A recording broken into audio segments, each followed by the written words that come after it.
programa 190 de Batalla Cultural. Avanzaron sobre nosotros y nuestras libertades. A mí me gustaría eliminar la ley de aborto en Argentina, por supuesto. La izquierda nos definió a nosotros en primer lugar como enemigos. En el mundo, hasta donde hoy sabemos, hay hombres y mujeres. Ser de izquierda era algo muy cool. Ahora, decirse de derecha era prácticamente decirte el malo de la película. Bueno, entonces vamos a ver esta entrevista en el canal de Clarín, del diario Clarín, que dio Agustín Laje hace 10 días atrás exactamente. Estamos con el director ejecutivo de la Fundación Faro, Agustín Laje. Agustín Laje es uno de los ingenieros o uno de los arquitectos o uno de los intelectuales dentro del movimiento que llevó al poder a Javier Milei. Ahora, ¿cuánto impacta tu condición de católico en tus posiciones políticas? De hecho, los comentarios cuando das en YouTube o en tus audiovisuales te hablan como si fueras un predicador, un evangelista de esta nueva derecha. Bueno, mira, la idea de evangelizar ha estado asociada con la idea de militar en política también, es decir, es parte del mismo lenguaje teológico político. Es muy interesante las transferencias lingüísticas, semánticas que se han producido del discurso religioso al discurso politológico en el transcurso de lo que concebimos como secularización moderna, cuando en realidad parece que los contenidos se han transferido a esferas mundanas, pero mantienen una semántica muy similar. Ahora, yendo al núcleo de la pregunta, yo he estado alejado de mi fe durante varios años, incluso recién yo te mencionaba el libro negro de la nueva izquierda, que ha sido el libro probablemente el más importante de los que yo he publicado, es decir, fue el que generó toda una corriente internacional contra lo que se denomina comúnmente ideología de género, u otros sectores lo nombran perspectiva o enfoque de género. Y cuando publicamos ese libro junto con Nicolás Márquez, no teníamos, digamos, ningún tipo de influencia religiosa, por lo menos no de forma consciente. Sí, con el correr de los años me volví a acercar a la Iglesia Católica. Soy una persona que trata de practicar su fe en la medida de lo posible. Trato de ir a misa los domingos. No siempre lo logro porque no siempre estoy en mi casa. Me toca estar alrededor de 15 días por mes fuera de mi casa. De hecho, en este momento estoy fuera de mi casa.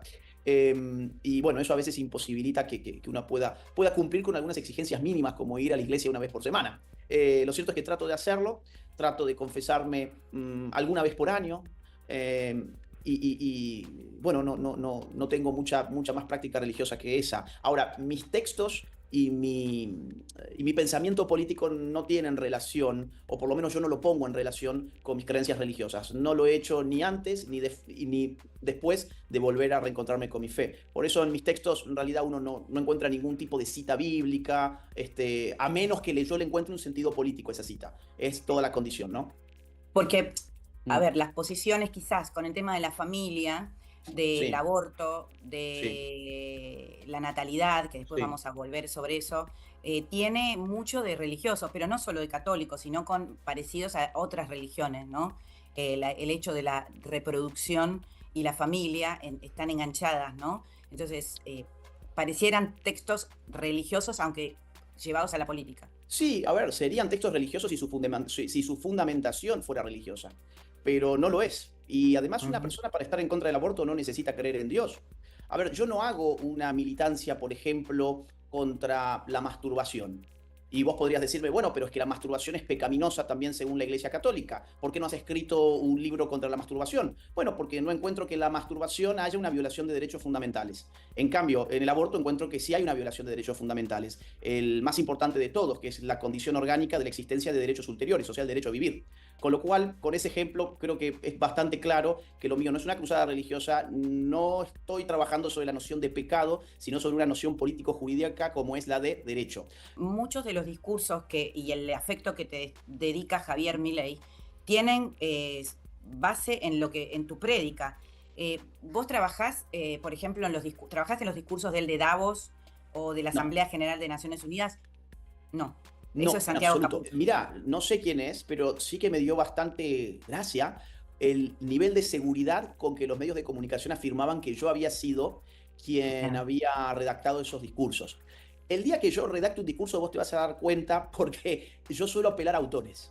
Es más, si yo hubiese redactado el discurso de Davos, yo hubiese tratado de reforzar el asunto de la pedofilia, hablando sobre la enorme cantidad de autores que han sido claves para el desarrollo de la teoría del género, o sea, de la ideología del género, y que han buscado relativizar el daño y el horror que significa la pedofilia. Hubiese mencionado a Shulamit Firestone, hubiese mencionado a Michel Foucault, desde luego, hubiese mencionado a Simone de Beauvoir, hubiese hablado también sobre Judith Butler, hubiese hablado sobre, bueno, una serie de autoras muy importantes, insisto, para la teoría del género, que lo dicen de una u otra forma, más abiertamente o más embozadamente, que la relación entre adultos y niños debe ser deconstruida, no debe ser demonizada, no debe ser, digamos así, perseguida judicialmente. De hecho, por ejemplo, Michel Foucault, Simone de Beauvoir, hacían solicitadas públicas en favor de pedófilos. O, por ejemplo, hubiese mencionado también cosas como que en Estados Unidos operan actualmente organizaciones pro pedofilia que se amparan precisamente en el discurso de la ideología de género para presentar sus desvíos sexuales como parte de la deconstrucción contemporánea del género. No, yo no hice el discurso, ni tuve nada que ver con eso, ni tampoco hago los discursos de Javier. Pero ¿qué pasa? Yo sí converso sobre estos temas y hace años que he conversado de estos temas con Javier. Con lo cual yo no puedo descartar, digamos, que algunas de mis ideas él las haya leído, él tiene mis libros. ¿Lo asesorás al presidente?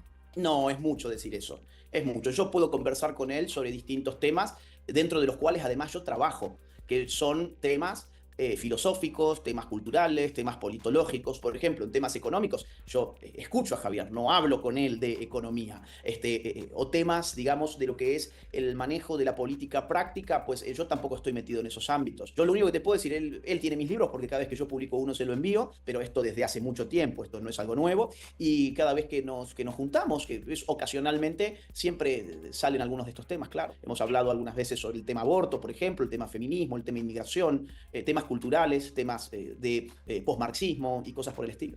Entiendo entonces que quien le escribe los discursos es más rústico que vos y Javier toma de tus saberes parte de lo que dice. Yo no diría que es más rústico, no sé si es más rústico. Probablemente mi discurso sería mucho peor porque aburriría estar hablando de autores y de nombres que el 99% de la gente no Bueno, no pero conoce. Davos le causó muchos problemas entre los jóvenes.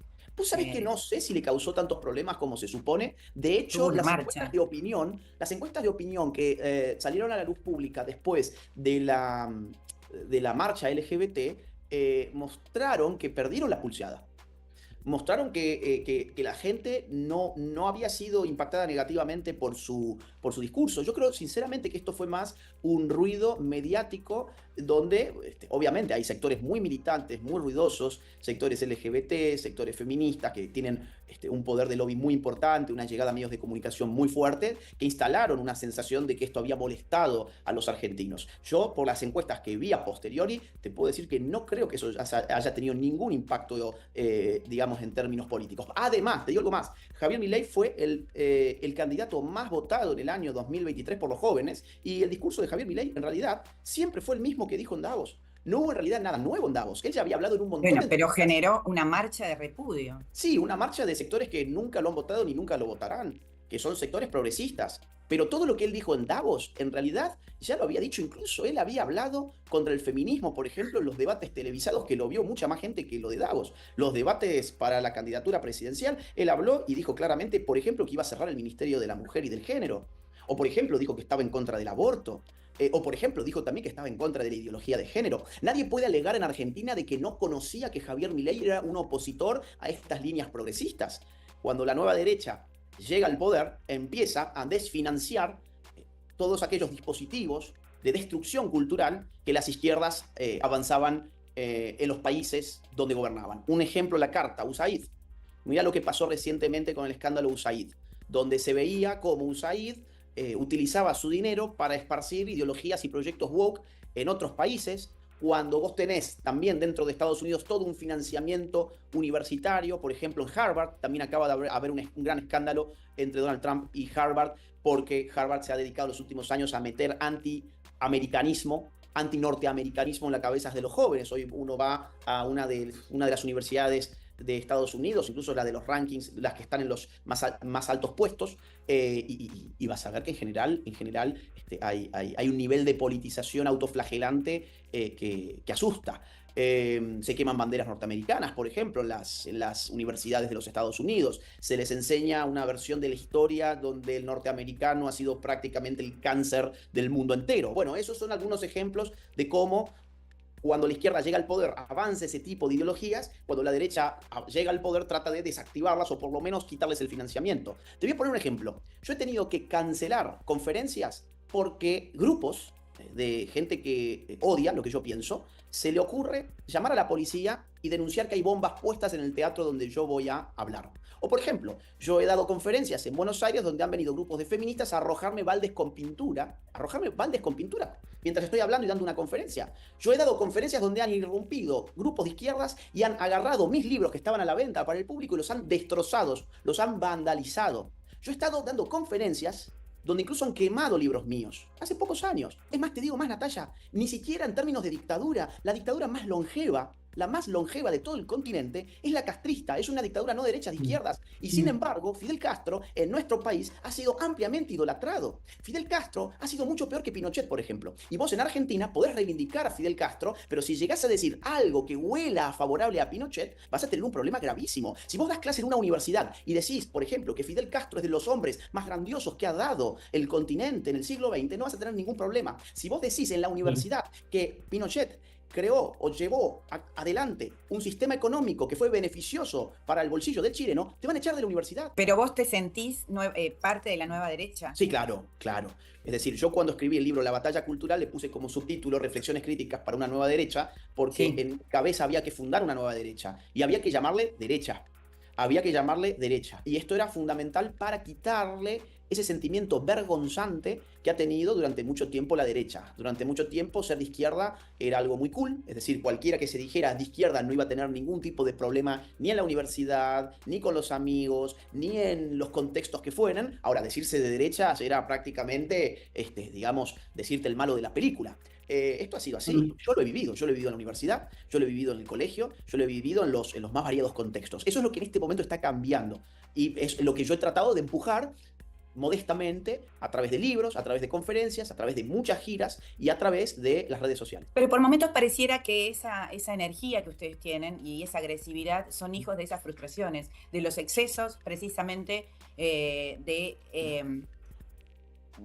aquellas posiciones que terminan ustedes definiendo como woke, cuando otros luchamos contra esas exageraciones. Por ejemplo, acá Milei, su objeto discursivo es el kirchnerismo, y ya se combatió mucho desde adentro o sin necesidad de sentirse de derecha o contra el aborto o contra el wokismo, contra el feminismo. O sea, hay gente que lo denunció desde adentro y aparecen ustedes como si fueran los nuevos, y en realidad se me ocurre pensar si no hay algo de los ingenieros del caos ahí, si no sentís que son hijos de esa furia de la que habla la Empoli. Mira, no, yo te diría lo siguiente, sí somos nuevos, porque antes no había ninguna opción de derecha para votar que tuviese posibilidades reales de ganar.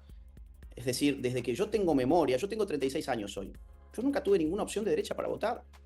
Macri, perdón, pero no era una persona de derechas, ni siquiera él se definía de derechas. Es más, él buscaba todas las formas posibles para decir que el PRO no tenía ideología o cuando mucho que era de centro. Entonces, si vos me decís una alternativa al kirchnerismo, yo te diría, sí, por supuesto, hay muchas alternativas al kirchnerismo, hay muchas alternativas partidarias al kirchnerismo. Ahora, alternativas ideológicas, donde realmente la ideología política, o sea, el contenido, esté en las antípodas del kirchnerismo, yo, perdón, solamente encuentro en este momento la nueva derecha precisamente porque es de derecha. Ahora, voy al punto de la agresividad. Lo que en todo caso se comparte, y esto espero que se entienda bien, lo que se comparte es una visión de lo político. Acá ha pasado algo muy interesante y es que los filósofos del kirchnerismo, o sea, Laclau y compañía, abrazaron las ideas politológicas de un autor llamado Carl Schmitt. Carl Schmitt, jurista alemán, que escribió una obra muy interesante y uno de sus libros se llama El concepto de lo político. En ese libro, Carl Schmitt define lo político en torno a la oposición amigo-enemigo. Él dice, así como definimos lo moral por la oposición bueno-malo, lo estético por la oposición bello-feo, lo económico por la oposición rentable o no rentable, lo político lo definimos por la oposición amigo-enemigo. El populismo kirchnerista se desarrolló de una manera schmittiana. Por eso lo que hacía era construir enemigos permanentemente, los iba renovando permanentemente para dinamizar su propio poder. Fueron las Fuerzas Armadas, fueron el campo, fueron los medios de comunicación, fue la justicia, etcétera, etcétera. Y los iban renovando cada cierta cantidad de años. La visión politológica de la nueva derecha es relativamente similar porque también ha leído a Carl Schmitt y tiene un concepto de lo político similar. Nosotros hablamos de batalla cultural porque nos sabemos enfrentando personas que nos han definido a nosotros como enemigos en primer lugar.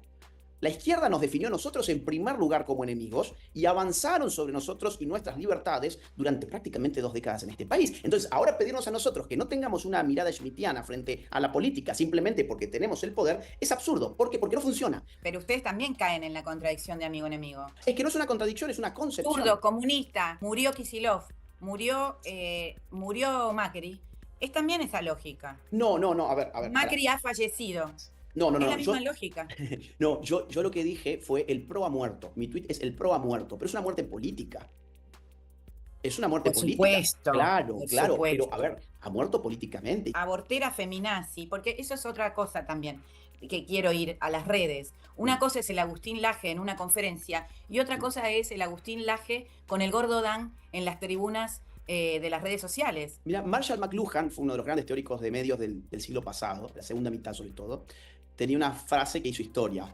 El medio es el mensaje. Es decir, no podemos esperar que la misma persona tenga el mismo mensaje cuando los medios son variables. Por supuesto, yo no hablo como escribo mis libros, yo no doy una conferencia como le doy una entrevista al Gordo Dan, ni le doy una entrevista al Gordo Dan como diálogo contigo, porque el medio es distinto y las plataformas y el público también es distinto. Yo de hecho sería bastante tonto si pretendiera siempre comunicar lo mismo a pesar de que el medio y el público cambia.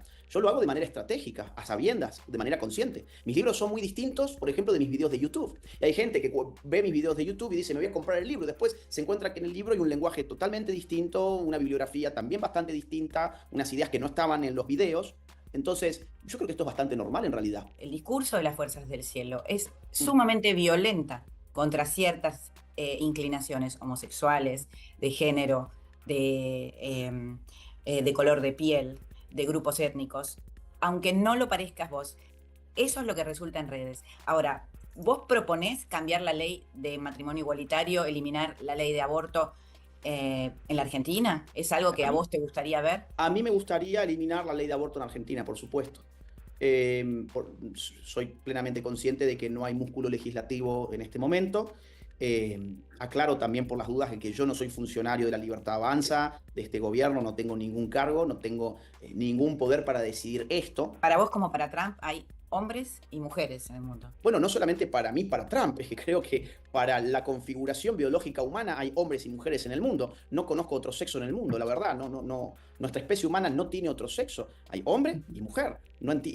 Y la determinación sexual se da con arreglo a la identidad biológica, no la autopercepción de esa persona. Hasta tal punto, la identidad sexual está determinada biológicamente que cuando una persona se autopercibe de otro género, hay que atascar su cuerpo. Hay que mutilar determinados órganos, hay que introducir artificialmente determinadas hormonas en ese cuerpo, precisamente porque ese cuerpo no es lo que dice ser, hay que transformarlo con arreglo a químicos y al bisturí. En el mundo, hasta donde hoy sabemos, hay hombres y mujeres. Contra lo que yo me opongo es contra la politización de la sexualidad. La idea identitaria de que por con quien vos te acostás o por lo que tenés entre las piernas significa una inclinación natural hacia una ideología política en particular.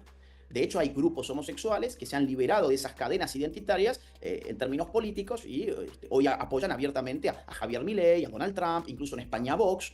Entonces, esa es mi lucha. Agustín, mil gracias. Ha sido extensísimo, mucho trabajo me vas a dar. Uy, pero ha estado divertido. No, gracias a vos. Y bueno, quedamos en contacto y te mando un gran abrazo.